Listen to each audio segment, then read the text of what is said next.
press the bell icon on the YouTube app and never miss another update. शुभ दिन बच्चों, स्वागत है आपका। आज मैं आपको अध्ययन 3 यानी आपके संचयन भाग 2 का अध्ययन 3 कराने जा रही हूँ, जिसका शीर्षक है टोपी शुक्ला, जिसके लेखक हैं राही मासूम रज़ा। मेरे पे संचयन पुस्तक से है।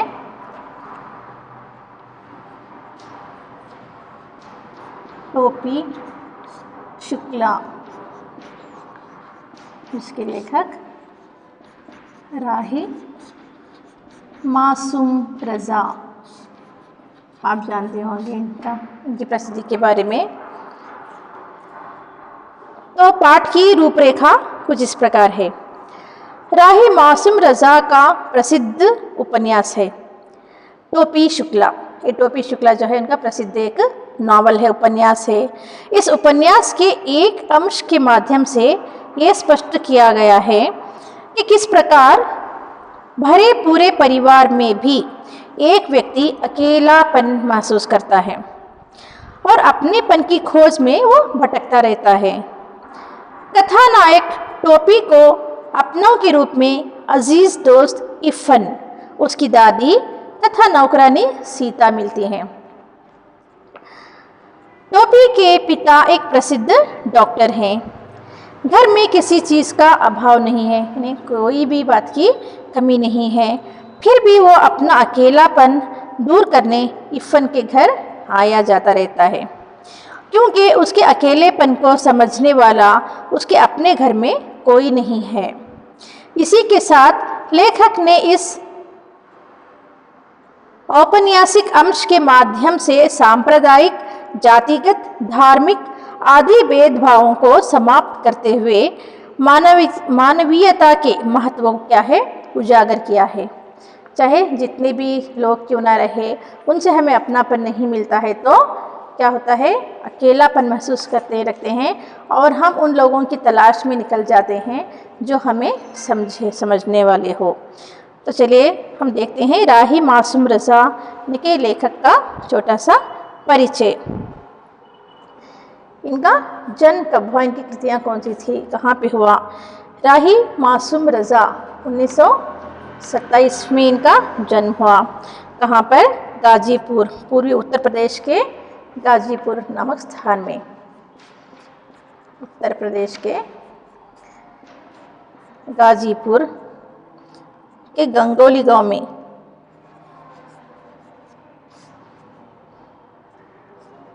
गंगोली गांव में हुआ था। इनकी कृतियाँ कौन सी हैं और इनका फिर ध्यान कब हुआ, इनके बारे में जाएंगे। राही मासूम रज़ा का जन्म 1 सितंबर 1927 को पूर्वी उत्तर प्रदेश के गाजीपुर के गंगोली गांव में हुआ था। उनकी प्रारंभिक शिक्षा गांव में ही हुई। अलीगढ़ यूनिवर्सिटी से उर्दू साहित्य में पीएचडी करने के बाद उन्होंने कुछ साल तक वहीं अध्यापन कार्य किया। फिर वे मुंबई चले गए, जहां सैकड़ों फिल्मों की पटकथा, संवाद और गीत लिखे गए। यानी कि वही है प्रसिद्ध पटकथा लिखने वाले, संवाद लिखने वाले, गीत लिखने वाले राही मासूम रज़ा। प्रसिद्ध धारावाहिक महाभारत जो हम देखते थे, उसकी पटकथा ने भी, उसकी स्क्रिप्ट में भी, वो स्क्रिप्ट भी इन्होंने ही बनाई थी और उसका संवाद लेखन ने उन्हें इस क्षेत्र में सर्वाधिक ख्याति भी दिलाई थी। राही मासूम रज़ा एक ऐसे कवि कथाकार थे जिनके लिए भारतीयता आदमियत का पर्याय रही है। इनके पूरे लेखन में आम हिंदुस्तानी की पीड़ा, दुख दर्द, उसकी संघर्ष क्षमता की अभिव्यक्ति है। राही ने जनता को बांटने वाली शक्तियों, राजनीतिक दलों, व्यक्तियों, संस्थाओं का क्या है खुला विरोध किया है। उन्होंने संकीर्णताओं और अंधविश्वासों, धर्म और राजनीति को, सर्वाथी, गठजोड़ आदि को भी क्या है बेनकाब किया है। इन सब लोगों का वे पर्दाफाश किए हैं। राही मासूम रज़ा की प्रमुख कृतियां हैं आधा गांव, टोपी शुक्ला, हिम्मत जौनपुरी, कटरा बी आरजू, असंतोष के दिन, नीम का पेड़, ये सभी हिंदी उपन्यास हैं तथा मोहब्बत के सिवा एक उर्दू उपन्यास है। मैं एक फेरी वाला, ये भी कविता संग्रह है। नया साल, मौजे गुल, मौजे सबा, रक्से मैं, अजनबी शहर, अजनबी रास्ते, ये सभी क्या है, उर्दू कविता संग्रह है। 1857 यानी 1857 हिंदी उर्दू महाकाव्य और छोटे आदमी की बड़ी कहानी, ये उनकी जीवनी है। राही का निधन 15 मार्च 1992 को हुआ। इनकी कई सारी इनकी कृतियां हैं जो आपकी पुस्तक में सब दी गई हैं। उसमें टोपी शुक्ला जो है वो भी एक है।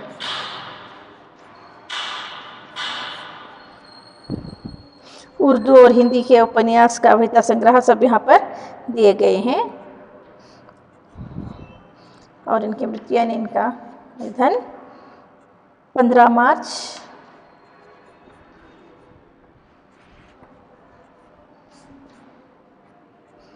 1992 को हुआ। ये रहा इनका एक छोटा सा परिचय। फिर देखते हैं इस टोपी शुक्ल में उन्होंने क्या बताना चाहा है। तो चलिए सुनते हैं। इफ़न के बारे में कुछ जान लेना इसलिए ज़रूरी है कि इफ़न टोपी का पहला दोस्त था। यहाँ पर 2 पात्र दिए गए हैं जो कि इन्हीं के ऊपर आधारित ये कहानी है, कथा है, जो कि उनका मित्र है इफ़न।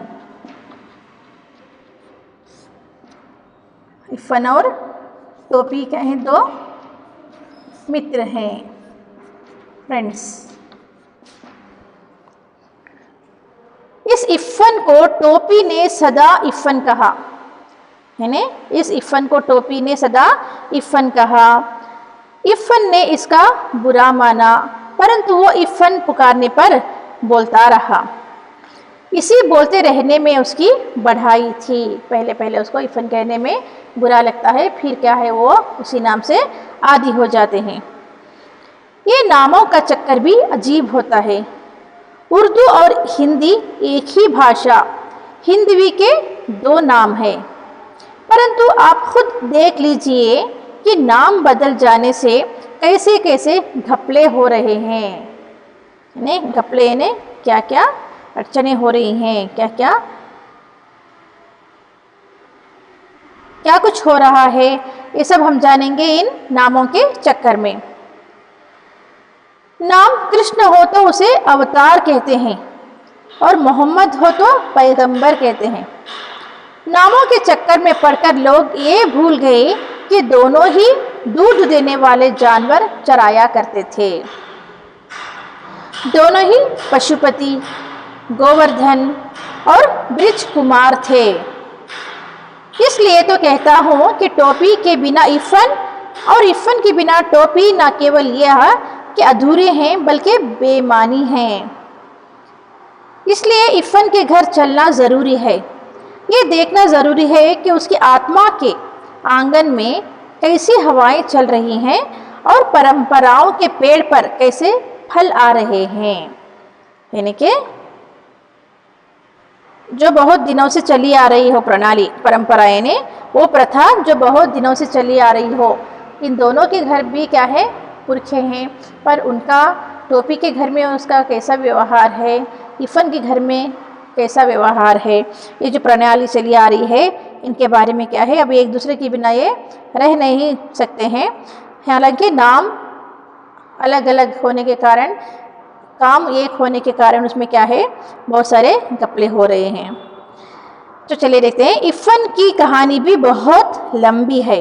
ये इफ़न जो है टोपी का मित्र, उसकी कहानी भी बहुत लंबी है, परंतु हम लोग टोपी की कहानी कहाँ सुन रहे हैं।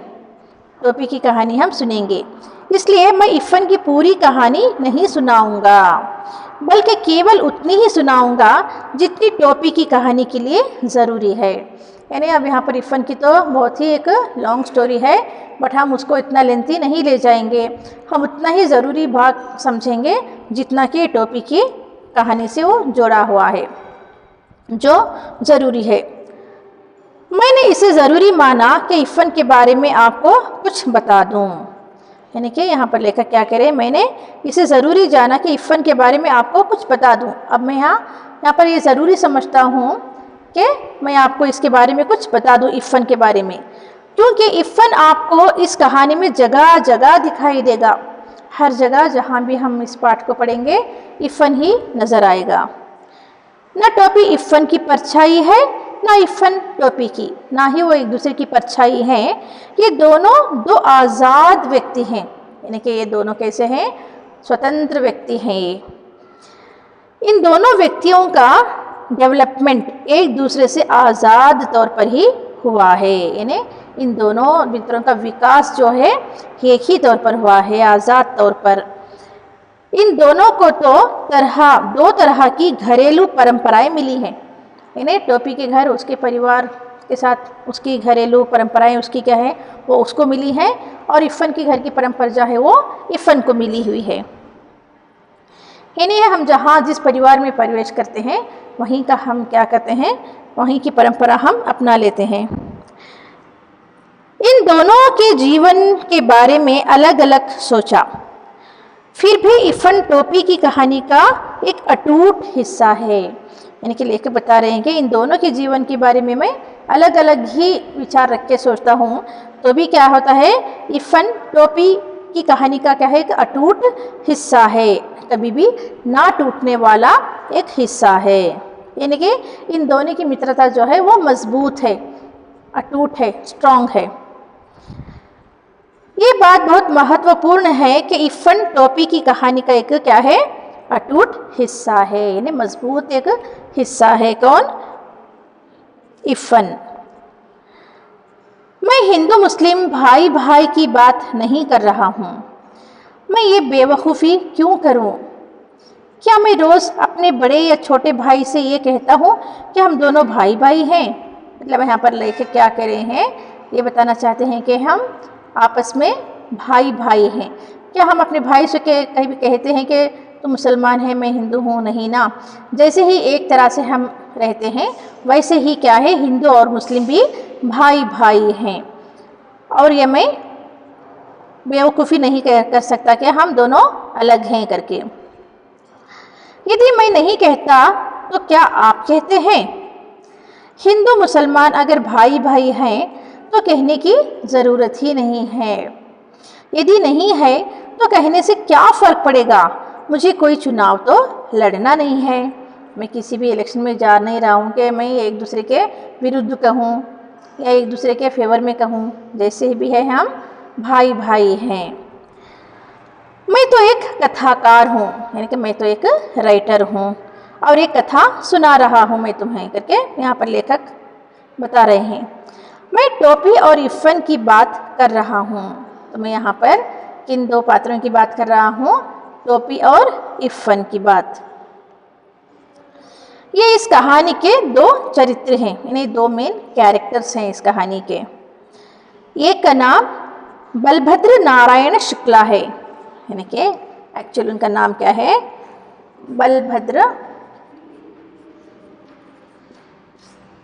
बलभद्र नारायण शुक्ला।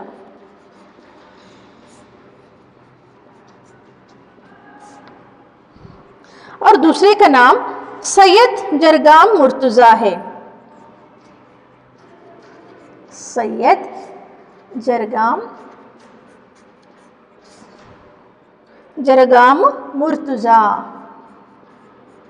मुर्तुज़ा है। ये को टोपी कहा गया, यानी कि इसको टोपी कहा गया और इसको इफ़न कहा गया।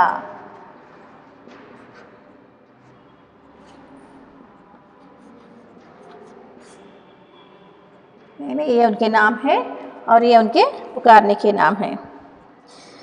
इफ़न के दादा और परदादा बहुत प्रसिद्ध मौलवी थे, यानी कि जो मौलवी जो धार्मिक उपदेश देते रहते हैं, ऐसे घराने से वो ताल्लुक़ रखता था इफ़न। यानी कि उसके दादा और परदादा दोनों क्या थे, मौलवी थे।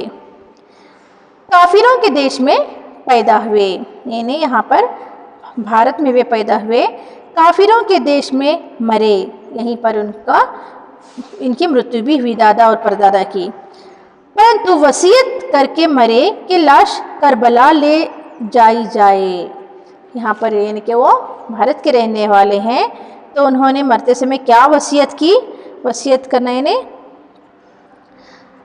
क्या कहकर मरे कि वो उनकी लाश, उनकी डेड बॉडी जो है वो करबला के मैदान में ली जाई। यानी कि लंबी यात्रा पर जाने से पूर्व या अपनी मृत्यु के बाद अपनी संपत्ति का प्रबंध, उपभोग आदि के विषय में लिखित इच्छा जो दर्ज कर दी गई है उसको क्या कहते हैं? हम वसीयत कहते हैं। यानी इस्लाम का एक पवित्र स्थान है ये करबला, वहाँ पर उनकी बॉडी को दफनाया जाए करके वो वसीयत करते हुए मरे हैं। यानी कि वसीयत क्या होती है? यानी कि लंबी यात्रा पर जाने से पहले या अपनी मृत्यु के बाद अपनी संपत्ति, अपनी जो भी संपत्ति होती है ना, वो किसके नाम करना है उसके विषय में वो इच्छा प्रकट करते हैं, उसको वसीयत कहते हैं।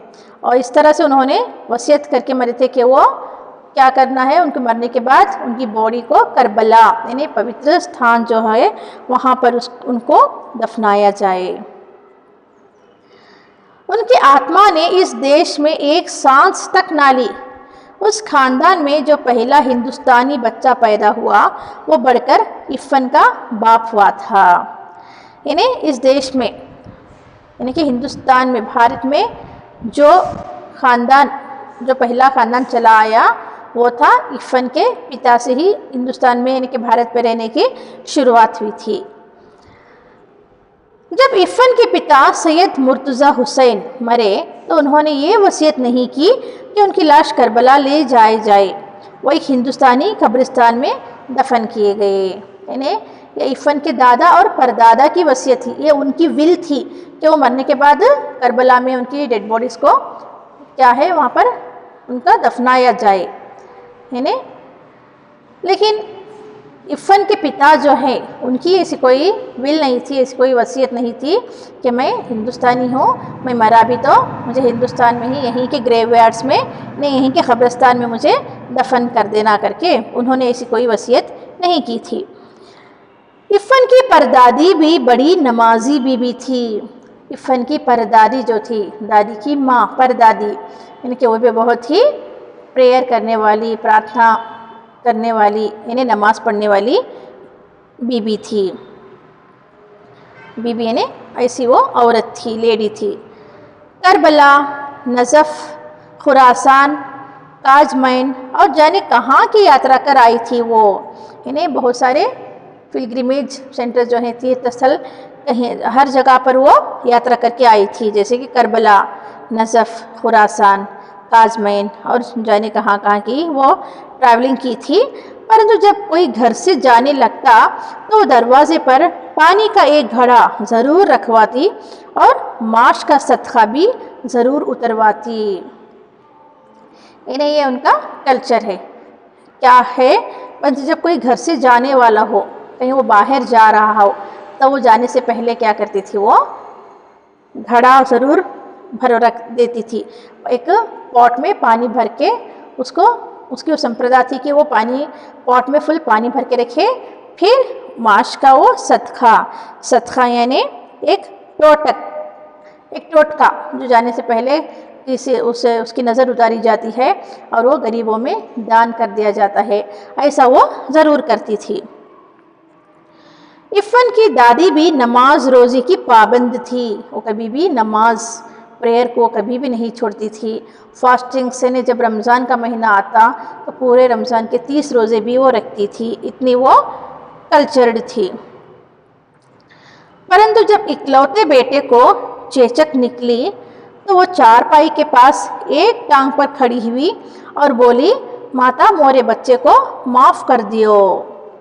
यानी कि चेचक किसे कहते हैं, चिकन पॉक्स कहते हैं। जब उसके इकलौते बेटे को इस तरह से चिकन पॉक्स, चेचक निकल आए तो चारपाई के पास क्या मन्नत मानने लगी, एक ही टांग पर वो खड़ी हो गई और कहने लगी कि हे भगवान, मेरे बच्चे को माफ़ कर दो। पूरब की रहने वाली थी वो, यानी कि पूर्वी हिंदी, पश्चिमी हिंदी, हर एक उत्तरी हिंदी, दक्षिणी हिंदी, हर एक एक क्या है स्थान, एक एक डायरेक्शन की एक एक बोलचाल है हिंदी की। तो वहाँ के हिली रीजन से, पहाड़ी इलाके की हिंदी, वहीं की बोली अलग होती है। तो इस तरह की ये पूरब की रहने वाली थी, 9 या 10 बरस की थी, यानी 9 या 10 साल की ही थी वो जब ब्याह करके वो लखनऊ लाई गई थी। यानी उसकी शादी कितने वर्ष में हुई थी? 9 या 10 वर्ष में, 9 या 9 और 10 ईयर्स में ही उसकी शादी करके वो लखनऊ लाई गई। यानी कि वो पूरब की रहने वाली थी, पूर्व की दिशा में रहने वाली थी वो, जब ब्याह कर लखनऊ लाई। परंतु जब तक जिंदा रही पूर्वी बोलती रही, यानी जब तक वो जीवित थी तब तक वो उसकी अपनी मातृभाषा जो कहते हैं पूर्वी हिंदी ही वो बोलती रही, यानी पूरब की तरफ बोली जाने वाली भाषा ही वो बोलती थी। यानी कि उसके समझ में आना थोड़ा मुश्किल है। आगे के उसके सेंटेंसेस कुछ इस प्रकार दिए गए हैं, हम देखेंगे। लखनऊ की उर्दू ससुराली थी। लखनऊ की उर्दू लैंग्वेज तो यहाँ की उसकी ससुराल की थी, पर वो पूर्वी भाषा ही बोलती थी। वो तो मायके की भाषा को गले लगाए रही, क्योंकि इस भाषा के सिवा इधर उधर कोई ऐसा नहीं था जो इनकी दिल की बात समझता। यानी कि यहाँ पर पूरब के रहने वाले तो कोई भी नहीं थे जो उसकी भाषा समझ पाते, और वो अपनी माँ की तरफ की भाषा को छोड़ना भी नहीं चाहती थी। जब बेटे की शादी के दिन आए तो गाने बजाने के लिए उनका दिल फड़का, परंतु मौलवी के घर गाना बजाना भला कैसे हो सकता था, है ना। ये इफ़न के दादा जो थे वो मौलवी थे, यानी कि धार्मिक प्रचार करने वाले थे। तो जैसे ही इफ़न के पिता की शादी होने वाली थी तो उसकी दादी का मन चाहा कि वो मौज मस्ती करे, उनकी शादी में गाना बजाना करे, लेकिन इस तरह के प्रचार करने वालों के घर में नाचना बजाना गाना क्या है ये मना कर दिया जाता है। तो बेचारी दिल महसूस कर रह गई। हाँ, इफ़न की छठी पर उन्होंने जी भर कर जश्न मना लिया, यानी कि बच्चे के पैदा होने के बाद 6 दिन की जो फंक्शन करते हैं घर पे, जो नामकरण किया जाता है, उस अवसर पर उसके दादा नहीं थे इफ़न के, तो वो जश्न मना ली, मतलब दिल खोल के उसने नाच गाना कर लिया, सारी की सारी खुशियाँ उत्सव उसने मना लिए इफ़न के छठी में। बात ये थी कि इफ़न अपने दादा के मरने के बाद पैदा हुआ था। इफ़न उसके दादा के मरने के बाद पैदा हुआ था, इसलिए कोई रेस्ट्रिक्शंस नहीं थे, पाबंदी नहीं थी। मर्दों और औरतों के इस फर्क को ध्यान में रखना ज़रूरी है, क्योंकि इस बात को ध्यान में रखे बगैर इफ़न की आत्मा का नाप नक्शा समझ में नहीं आ सकता। इन्हें यहाँ पर बात ये थी कि इफ़न अपने दादा के मरने के बाद जैसे ही उसके पैदा होता है वो, और मर्दों और औरतों के इस फ़र्क को, यानी मर्द और औरत, लेडीज़ एंड जेंट्स जो हैं, उनके डिफरेंस को यहाँ पर ध्यान में रखना ज़रूरी है, क्योंकि इसको ध्यान में रखे बगैर हम उसकी आत्मा का नाप नक्शा हमें कुछ भी समझ में नहीं आता, यानी कि इसका रंग रूप कैसा है अभी भी कुछ भी समझ में नहीं आ रहा है। इफ़न की दादी किसी मौलवी की बेटी नहीं थी, वो तो कोई प्रचारक जो प्रचार करते हैं धार्मिक प्रचार, उनसे रिलेटेड फैमिली की तो वो लेडी नहीं थी, बल्कि एक ज़मींदार की बेटी थी, वो एक लैंडलॉर्ड की वो बेटी थी। दूध घी खाती हुई आई थी, परंतु लखनऊ आकर वह उस दही के लिए तरस गई जो घी पिलाई हुई काली हंडियों में असामियों के यहाँ से आया करता था। लैंडलॉर्ड की, ज़मींदार की जो बेटी थी, अच्छे घराने से अच्छा खा पी कर आई थी, वो दूध घी खाती थी वहाँ पर। जैसे ही वो शादी करके लखनऊ आ गई तो वहाँ पर वो घी के लिए, दही के लिए भी क्या है तरसती थी, क्योंकि उस जैसा माहौल वहाँ पर उसे नहीं मिलता था। बस मायके जाती तो लपड़ शपड़ जी भर के खा लेती। जब भी वो अपनी माँ के घर जाती थी तभी वो मन भर कर घी और दही दूध सब खा पी कर वो आती थी। लखनऊ आते ही उन्हें फिर मौलवीन बन जाना पड़ता। मौलवी पुल्लिंग, उसके स्त्रीलिंग मौलविन, यानी कि जैसा उसका पति उसी के व्यवहार में वो भी उसी के रंग में रंग जाना पड़ता था।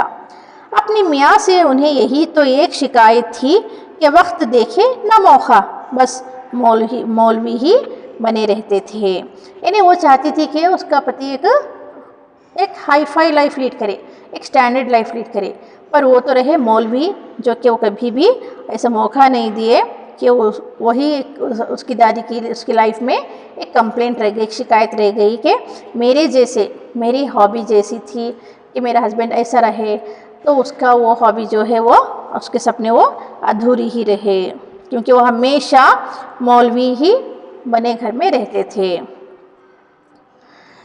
ससुराल में उनकी आत्मा सदा बेचैन रही। ससुराल में जो है उसकी दादी की आत्मा कभी भी बेचैन थी, वो चैन से पीसफुल माइंड से वो नहीं थी। जब मरने लगी तो बेटे ने पूछा कि लाश करबला जाएगी या नजफ, तो बिगड़ गई। यानी कि अब उनका मरने का समय आ रहा है तो उनका बेटा पूछ रहा है कि अब तुम्हारे मरने के बाद हम तुम्हें कहाँ दफनाएं, करबला में या नजफ में या कहीं और। तो वो एकदम क्रोधित हो गई, बोली ये बेटा जाऊं तो उसे हमारी लाश ना संभाली जाए तो हमारे घर भेज दी हो। तो वो एकदम चिढ़कर उसकी पूर्वी भाषा में वो कहने लगी, ये बेटा जाऊं तो उसे हमारी लाश ना संभाली जाए, यदि तुझसे मेरी डेड बॉडी को संभाला ना जाए तो मुझे मेरे अपने मायके ही मुझे मेरी बॉडी को भेज देना, करके वो एकदम चिढ़कर कह रही है। मौत सिर पर थी, इसलिए उन्हें ये याद नहीं रह गया कि अब घर कहाँ है। यानी कि अब वो एकदम मौत जो है, डेथ जो है उनके ऊपर सवार है वो, यानी कि उनका अंतिम समय आया हुआ है, इसलिए उन्हें कुछ भी पता नहीं है कि अब वो किस घर में है। घर वाले कराची में हैं और घर कस्टोडियन का हो चुका है। कस्टोडियन यानी जिस संपत्ति पर किसी का मालिकाना हक ना हो, उसका संरक्षण करने वाला विभाग हो। मरते वक्त किसी को ऐसी छोटी छोटी बातें भला कैसे याद रह सकती हैं, यानी कि मरने का समय हो और हर कोई बात उस व्यक्ति को याद रहे, ऐसा तो संभव नहीं है। उस वक्त तो मनुष्य अपने सबसे ज़्यादा खूबसूरत सपने देखता है, ये कथाकार का ख्याल है, क्योंकि वो अभी तक मरा नहीं है। यानी कि हर कोई सोचता है कि मरते वक्त हम ये सोचेंगे वो सोचेंगे, लेकिन वो समय ऐसा रहता है जो हमें अपनी सुध बुध भी नहीं रहती। इफ़न की दादी को भी अपना घर याद आया, यानी उसके मरते समय उसका अपना घर उसे याद आ रहा है। उस घर का नाम कच्ची हवेली था, यानी इफ़न की दादी के घर का नाम कच्ची हवेली, कच्ची हवेली, हवेली यानी हट, इफ़न की दादी का घर का नाम था, इसका मायका।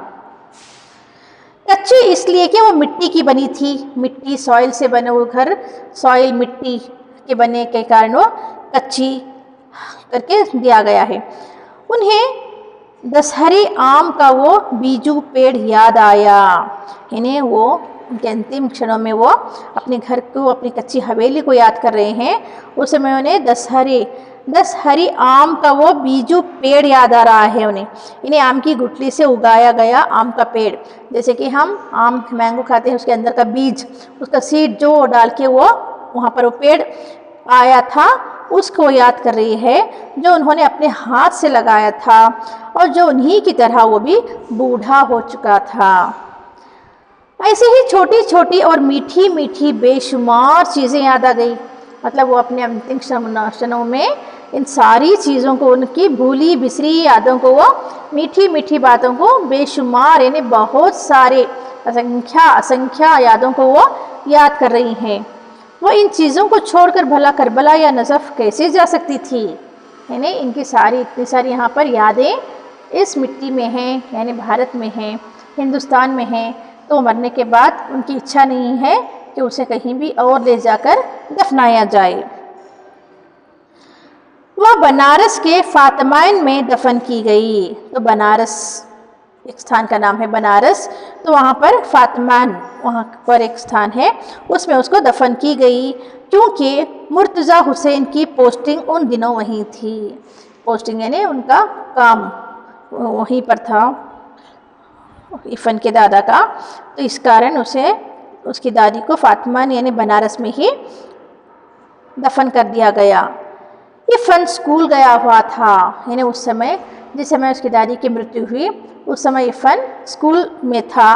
नौकर ने आकर खबर दी कि बीबी का देहांत हो गया है, यानी एक सर्वेंट ने उससे आकर कहा स्कूल में कि तुम्हारी दादी की मृत्यु हो गई है, देहांत होना, मृत्यु होना। इफ़न की दादी बीबी कही जाती थी, इफ़न की दादी को बीबी कहा जाता था। इफ़न तब चौथे में पढ़ता था, यानी 4th क्लास में पढ़ता था इफ़न। जब उसकी दादी मरी तब इफ़न 4th क्लास में था और टोपी से उसकी मुलाकात हो चुकी थी, तो वहीं पर उसकी मुलाकात, उसकी फ्रेंडशिप टोपी से हो चुकी थी। इफ़न को अपनी दादी से बड़ा प्यार था, यानी ये पोता जो था अपनी दादी से बहुत प्यार करता था। प्यार तो उसे अपने अब्बू, अपनी अम्मी, अपनी बाजी और छोटी बहन नुज़हत से भी था, परंतु दादी से वो ज़रा ज़्यादा प्यार किया करता था। यानी कि जिस घर में जॉइंट फैमिली हो तो वहाँ पर पोता पोती, नाता नाती जो रहते हैं वो अपने पेरेंट्स से ज़्यादा, अपने भाई बहनों से ज़्यादा, अपने दादा दादी या नाना नानी से ज़्यादा उनका लगाव रहता है। यानी कि यहाँ पर उसके अब्बू भी उसे प्यार करते थे, उसकी अम्मी भी प्यार करती थी इफ़न से, और उसकी बहन नुज़हत वो भी उसे प्यार करती थी, पर वो इन सब से थोड़ा ज़्यादा प्यार अपनी दादी यानी बीबी से करता था। अम्मी को कभी कभार डांट मार लिया करती थी, कभी कभार अम्मी से उसकी डांटा झपटी होती थी, पर वो ज़्यादा समय अपनी दादी के पास ही रहता था। बाजी का भी यही हाल था। बाजी यानी उसकी दीदी जिसका नाम नुज़हत दिया गया है, उसका भी यही हाल था, मतलब वो उन सब के पास थोड़ा कम ही रहता था। अब भी कभी कभार यानी समटाइम्स कभी कभार घर को कचहरी समझकर फैसला सुनाने लगते थे, मतलब कभी कभार बहुत दिनों बाद घर को वो कचहरी यानी ऑफिस समझकर उनका फैसला वो सुनाने लगते थे। नुज़हत को जब मौका मिलता उसकी कापियों पर तस्वीरें बनाने लगती थी। नुज़हत यानी इफ़न की दीदी, यानी उसकी दीदी को जब भी समय मिलता था वो अपनी बुक्स पर क्या करती थी, फ़ोटोग्राफ्स यानी तस्वीरें ड्रा करती थी, पिक्चर्स।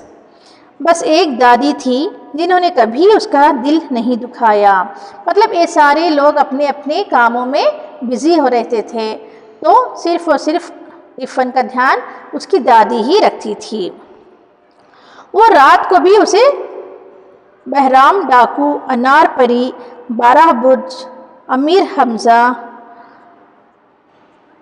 गुलब कावली, हातिम ताई, पंचकुल्ला, रानी की कहानियाँ सुनाया करती थी।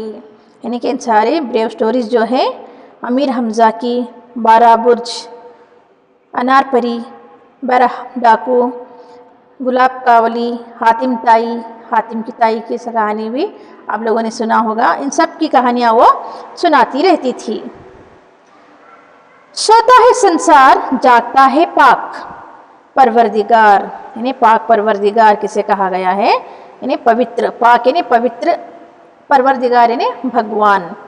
यानी सारा जब सारा का सारा संसार सो जाता है तो सिर्फ और सिर्फ जागने वाला वो भगवान ही रहता है।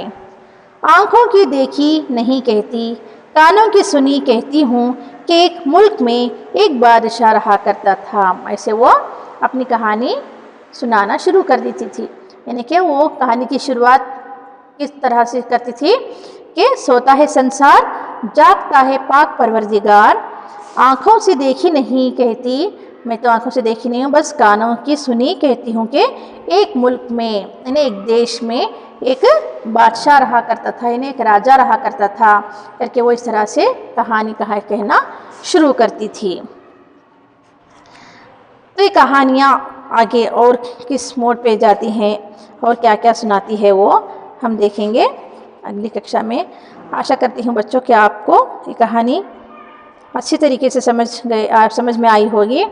आपको एक या दो बार दोबारा पढ़ते रहिएगा और चल कर देखते हैं हम आगे की ओर अगली कक्षा में। धन्यवाद।